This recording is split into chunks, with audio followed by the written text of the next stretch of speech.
Canon R5 Mark II versus Canon R3. Est-ce que le R5 Mark II a dépassé le R3? C'est la question qui revient sans cesse. Et pour cause, ce sont deux boîtiers pro ultra performants qui sont très proches sur le papier, mais qui sont pensés parfois pour des usages totalement différents. J'ai eu la chance d'utiliser deux pendant plusieurs mois. Je dirais même que j'utilise le R3 depuis un peu plus d'1 an et que j'utilise le R5 Mark II depuis un peu plus de 6 mois. Je tiens à préciser, je les ai achetés par mes propres moyens. Avec ces deux boîtiers, j'ai shooté du handball, du basket, du foot, du football américain, du rugby et d'autres événements non sportifs comme des mariages, bien que d'ailleurs les mariages ce soit très sportif, mais bon ça c'est un autre sujet. Donc vous l'aurez compris, j'ai poussé ces deux boîtiers dans des univers complètement différents. À force de les utiliser, je me suis forgé un petit avis. Alors, est-ce que le R5 Mark II a-t-il vraiment dépassé le R3? Donc spoiler alerte, c'est mon avis et uniquement le mien. Dans cette vidéo, je vais creuser ça en profondeur. Les specs, des tests terrain,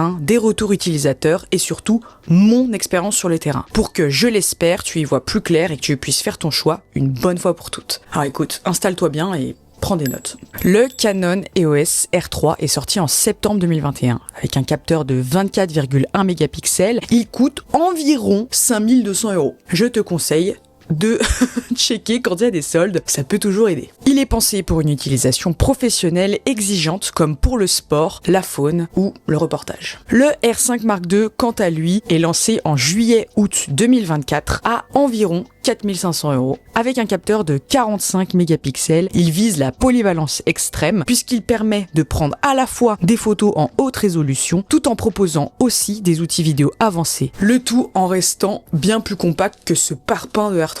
Ça, c'est du costaud. Parlons caractéristiques techniques. Au niveau du capteur et de la résolution. Pour le R5 Mark II, on est sur un capteur empilé CMOS rétroéclairé de 45 mégapixels. C'est parfait pour les recadrages, les paysages, les portraits et l'export en 8K. Et j'insiste, mais avec ce capteur, vous ne serez vraiment pas déçus quand vous shootez en journée. En journée, oui, j'arrive. Pour le R3, on est sur un capteur à 24 mégapixels. Il possède des pixels plus grands et pour cause, il dispose d'une meilleure sensibilité ISO. Il sera plus efficace en basse lumière. Et c'est vrai que sur le terrain, j'ai vraiment ressenti la différence entre un R3 et un R5 Mark II. Je suis bien plus à l'aise et je trouve la qualité des images bien plus élevée sur le R3 que sur le R5 Mark II. Désolé mon petit gars, c'est lui qui me filme actuellement. Désolé. Pour être plus précise et pas vous laisser dans le flou parce que bon, c'est pas très gentil, s'agissant de la sensibilité ISO, j'ai remarqué en basse lumière, notamment lors des mariages, dans les mairies, dans les églises, etc., que les photos du R3 étaient plus propres que celles du R5 Mark II. Au niveau de la résolution, le R3 est supérieur lorsqu'on se situe entre à peu près 6000 ISO et 12800 ISO. J'ai pas poussé des tests trop profonds, hein, j'ai juste regardé mon écran. Ah, ici c'est pas une chaîne trop poussée non plus. Hein. C'est d'ailleurs assez flagrant et assez inquiétant pour un boîtier du prix du R5 Mark II. C'est le point qui me déçoit sur ce boîtier. En fait, c'est pareil en vidéo. Si on zoome dans notre vidéo, on voit une différence de qualité entre les deux boîtiers en basse lumière. C'est vrai que c'est quand on cherche la petite bête, effectivement elle est facile à trouver, à l'œil nu on s'en rendrait pas vraiment compte, mais je dois quand même le noter ici, on parle quand même de boîtiers qui coûtent des milliers d'euros littéralement, donc on a le droit d'être un petit peu... voilà. Les deux boîtiers permettent de capturer jusqu'à 30 images par seconde avec l'obturateur électronique. Le R3 possède un mode custom qui peut nous permettre d'aller jusqu'à 195 images par seconde. Concernant le R5 Mark II, quant à lui, il comporte le pré-shooting ou pré-capture. C'est un énorme atout pour saisir l'action, bien qu'à titre personnel, je ne m'en sers pas. J'ai pas l'occasion de m'en servir, mais si un jour j'ai envie de faire de la photo animalière, j'adore les oiseaux, j'utiliserai, je pense, le mode pré-capture pour être sûr d'avoir mon petit oiseau au moment du décollage ou quoi. C'est un super outil, je pense, mais je n'en ai juste pas l'utilité. Parce qu'à Lyon, à part des pigeons sur les trottoirs, je ne vois pas beaucoup d'animaux et je boycotte un petit peu le parc de la Tête d'Or, le zoo, c'est pas bien. Côté vidéo, le R5 Mark II permet de filmer notamment en 8K RAW 60p, en 4K 120 fps, waveform, correction du lens breathing, stacking, outils cinéma. C'est chiant hein, le vocabulaire comme ça. Donc on va faire des petites traductions et un petit lexique rapidement. Waveform, c'est concrètement un outil de mesure vidéo qui monte la luminosité et l'exposition image par image de manière beaucoup plus précise qu'un simple œil. l'œil. On l'utilise souvent pour s'assurer que les ombres, les tons moyens et les hautes lumières sont bien équilibrés. Voilà, donc ça, le R5 Mark II, c'est nickel.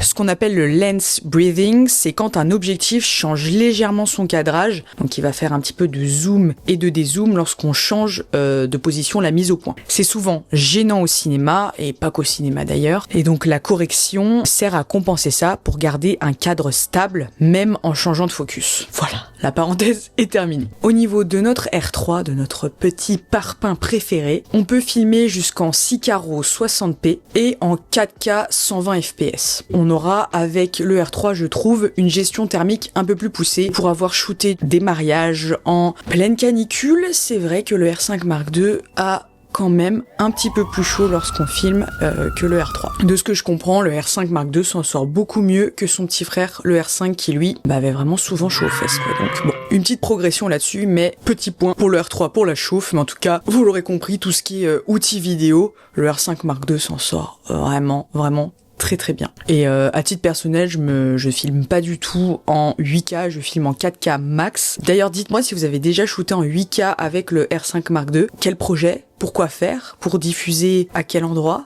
Dites-moi tout, je suis vraiment curieuse de savoir. Au niveau de l'autofocus et de la stabilisation, les deux possèdent le Dual Pixel CMOS AF2. Excusez-moi, ça, les noms comme ça là. Ils possèdent aussi un suivi IA et le Eye Control.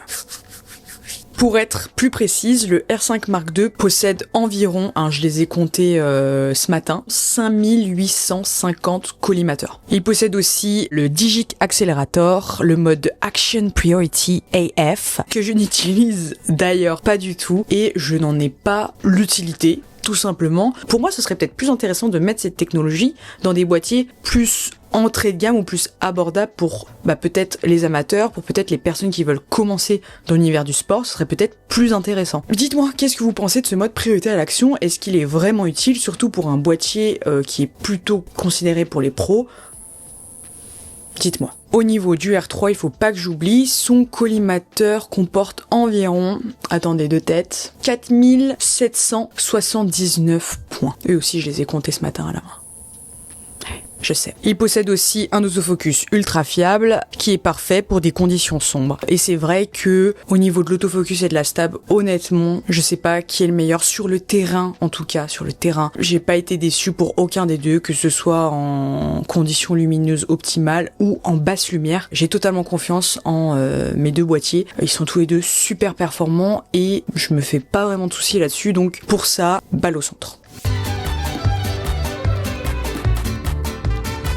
Ergonomie et autonomie maintenant. Attention, les choses sérieuses arrivent. Enfin, bien que les choses sérieuses soient là depuis le début finalement. Mais bon. Le R5 Mark II fait environ 746 grammes, donc c'est un bébé plutôt léger. Il a un écran orientable de 3,2 pouces, un viseur électronique de 5,76 mpts et une autonomie avec le viseur électronique d'environ 540 vues. Quant au R3, il pèse environ 1,15 kg. Forcément, il a le grip intégré, donc ça rajoute du poids. Il possède aussi des boutons rétroéclairés. Super les boutons rétroéclairés, sauf que, à mon sens, c'est pas les bons boutons qui sont rétroéclairés, mais bon, c'est déjà ça. Peut-être que les prochains boutons rétroéclairés, ce sera les bons. Et une autonomie d'environ 760 vues avec le viseur électronique. Donc, vous l'aurez compris avec ça, l'autonomie sur le R3 est quand même plus élevée, mais bon, ça, on en reparle après. Ensuite, on va parler prise en main parce que c'est super important et ça a été un élément qui m'a fait un petit peu douter d'ailleurs pour l'achat du R3. Pour le R3, c'est vrai qu'au début, j'étais vraiment mitigée à l'achat, j'avais un petit peu peur. J'ai des mains plutôt standards, des bonnes patounes, mais je galère. Comme j'ai dit dans la vidéo du R3, j'ai une poignée, j'ai toujours cette poignée avec moi. Je pourrais m'en servir sans, c'est juste plus psychologique. Mais avec la chaleur, la transpiration des mains à force de shooter, etc., vraiment, je n'enlèverai pas la poignée. J'ai un petit peu peur. Tandis que le R5, j'ai aucun problème pour le prendre dans les mains. C'est un boîtier qui est léger, qui est maniable et si j'ai envie de faire des photos et de rester le plus discrète possible, c'est vrai que je privilégierais le R5 Mark II dans des situations où je dois être discrète parce que ça, C'est pas discret ça. Et niveau prise en main aussi, ce qui est très agréable avec le R3, c'est qu'on peut shooter autant en paysage qu'en portrait. Le R3 est plus lourd, mais on se tord pas les mains. Voilà, je dis ce que je pense en fait. Maintenant, place aux batteries. Parce qu'on a parlé autonomie, mais je voulais mettre une petite pause, ajouter un petit peu de suspense là-dedans. Mais qu'en est-il des batteries? Qui gagne le duel? Alors là, de toute façon, il n'y a pas vraiment photo. La taille des batteries ne compte pas. Mais en l'occurrence, si. Les batteries du R3 sont bien plus performantes que celles du R5 Mark II. Vraiment. Donc on a une batterie Canon LPE19 pour le R3 qui est performant. En même temps, 180 balles la batterie, si c'était pas performant. Qui a dit ça? Non, je rigole Canon, merci. Enfin merci, non, c'est moi qui ai payé, mais bon. En tout cas, les batteries LPE19 sont quand même bien plus performantes que les batteries LPE6P. Voilà, donc pour le Canon R5 Mark II, vous devez acheter les petites LPE6P, puisque si vous avez les anciennes versions de ces batteries-là, votre R5 Mark II ne sera pas poussé au maximum dans ses capacités. C'est du marketing, c'est le commerce, c'est le capitalisme à l'état pur, mais c'est comme ça. Pour vous donner un exemple assez parlant, j'ai seulement 2 batteries pour mon R3. D'ailleurs, j'abuse. Je vais en acheter une troisième bientôt, mais bon, 180 € encore une fois. Hein? Voilà. Alors que mon R5 Mark II, j'en ai 4. Même parfois avec 4 batteries, je suis pas très sereine. S'il faut filmer 4 batteries, je parle d'un truc où on filme vraiment beaucoup, mais voilà. Pour le Canon R3, on a un GPS intégré qui te permet de repérer où est ton boîtier dans la forêt. Une prise Ethernet qui est une prise réseau pour transférer rapidement les fichiers. C'est utile en sport, pour la presse, etc.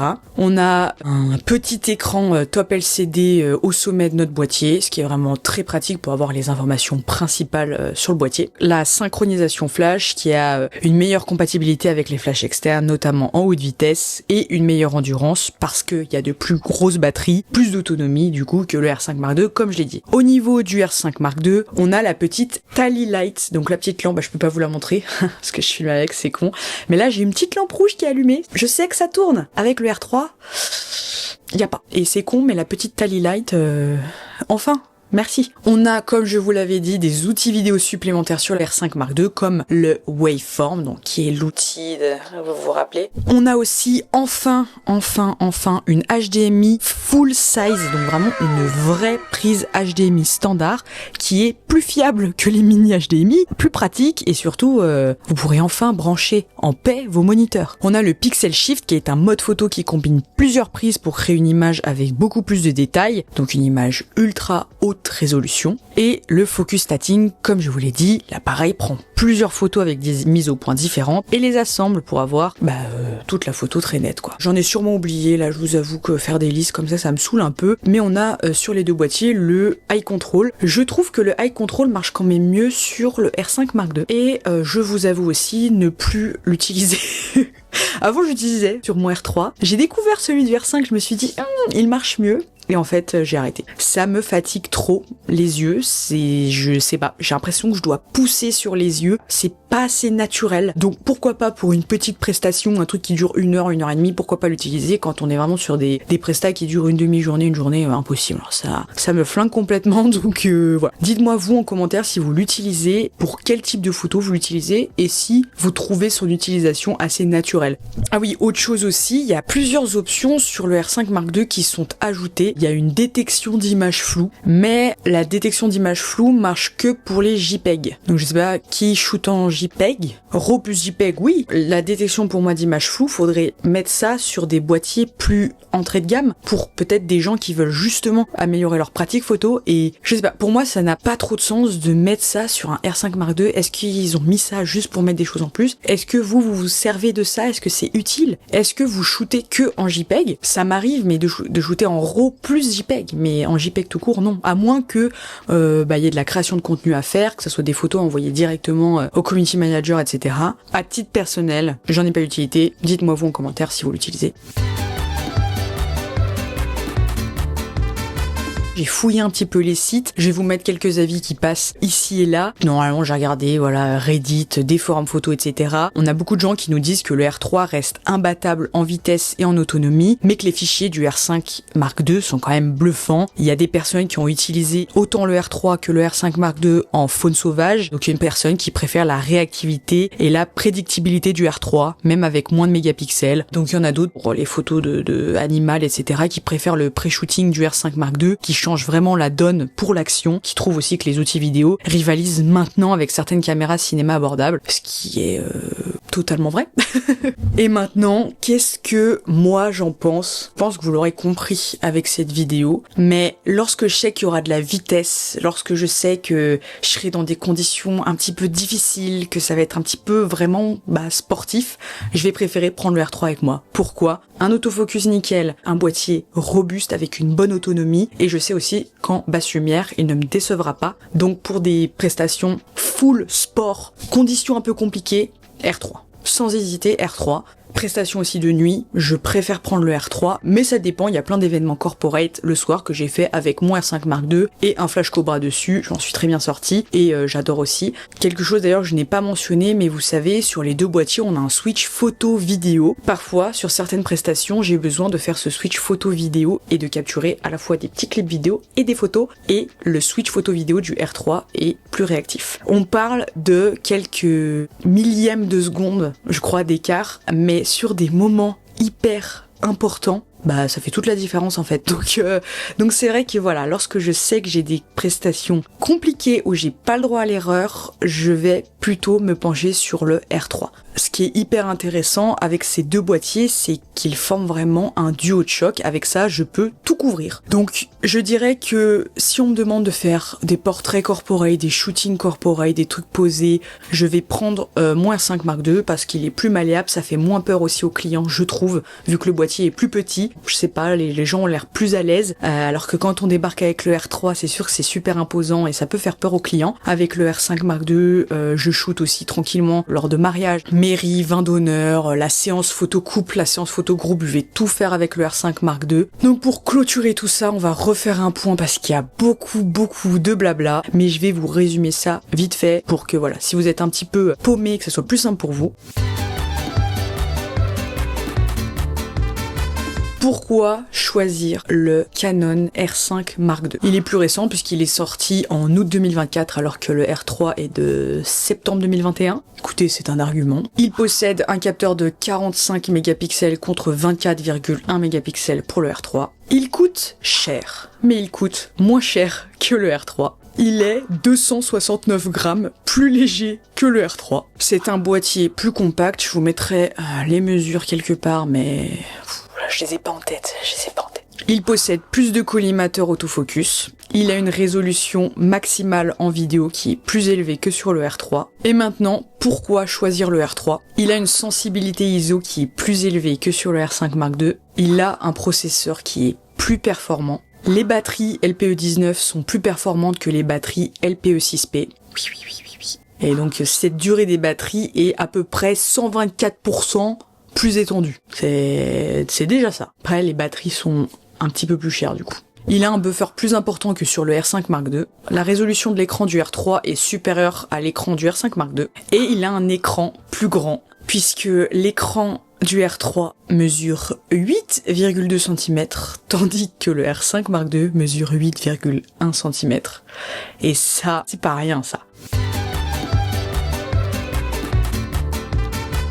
Conclusion, est-ce que le R5 Mark II a dépassé le R3 ? Avec tout ça, moi-même, je suis perdu, Techniquement, oui, puisque le R5 Mark II propose une résolution supérieure, un autofocus ultra dense, la 8 carreaux, le pré-shooting, des outils vidéo incroyables. Donc pour la majorité des créateurs photo et vidéo, le R5 Mark II dépasse le R3. Mais pour le reste des utilisateurs, c'est-à-dire les professionnels, ou même pas d'ailleurs, les personnes qui shootent du sport, de la faune, du reportage, qui ont besoin de shooter en conditions assez extrêmes, qui ont besoin d'un boîtier qui soit fiable et qui tienne la route, ils préféreront le R3. Il est robuste, il y a un grip intégré, il tient plus facilement la batterie, il a un buffer qui est énorme, une réactivité instantanée, il y en a encore des arguments. Pour mon utilisation, et je le répète, je préfère le R3 pour shooter du sport et en basse lumière. C'est tout. Pour le reste, je vais privilégier le R5 Mark II, qui est d'ailleurs celui qui est en train de me filmer maintenant. Alors si tu veux un boîtier qui soit hyper polyvalent, quali en photo et en vidéo, un capteur de 45 millions de pixels, une bonne prise en main, légèreté, discrétion, etc.,